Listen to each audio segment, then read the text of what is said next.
Hey guys, we're going to be in Matthew chapter 5. Matthew chapter 5 with verse 16 says, "Let your light so shine before men that they may see your good works and glorify your Father which is in heaven." You know, that's a tough thing for a lot of us folks. I'm going to be honest with you. To let your light shine in this world, I mean, political upheaval, all the stuff that's going on in this world. And man, it can fire me up, man. And I'm, reading about artificial intelligence and all the stuff that's coming down the highway with that. I see political upheaval. I see people disagreeing on the Constitution, on things that are happening in our nation. ... Man, and it just blows my mind.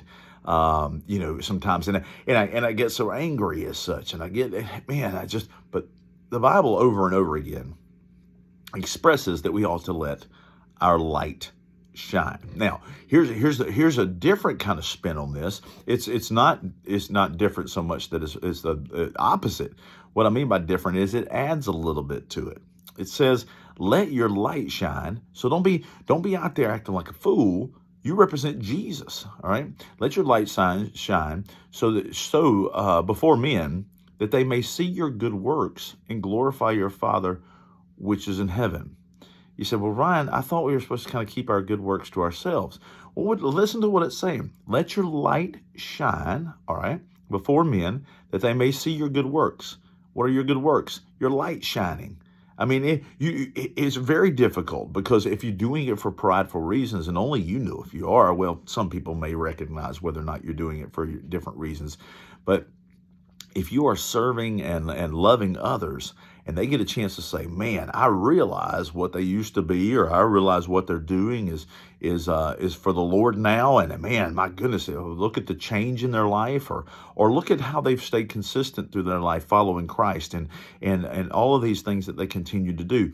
And as long as our motives are right before God, my goodness, that is a great testimony to others. It's like, you know what? He's still serving. He's still helping. I see some people in different capacities in the secular world, election offices and things like that. People who've been doing it for years and years and years and years because they care about the integrity of the election process or something like that. But there are thousands of examples of this.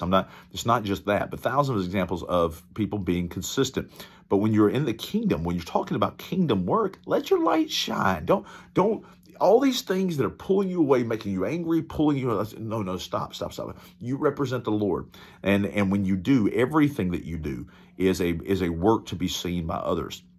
Not just the big and fluffy stuff, not just the feeding of the poor, not just all this, but everything that you do, everywhere that you work is you shining and people getting to see your good works and glorifying your Father who's in heaven. Not just the building of the handicap ramps and the neat things we do at Christmas and all those things like that. That's one thing, but it's everything that you do. It says, "Let your light shine before men that they may see your good works," that they may see that in the middle of tragedy that you are following Christ, in the middle of something you should be angry about that you're following Christ, that see these are works too, and they need to see those that you are glorifying God in the midst of all of those things. Not just the fluffy stuff, because a lot of times we say, "Well, man, it says let them see it."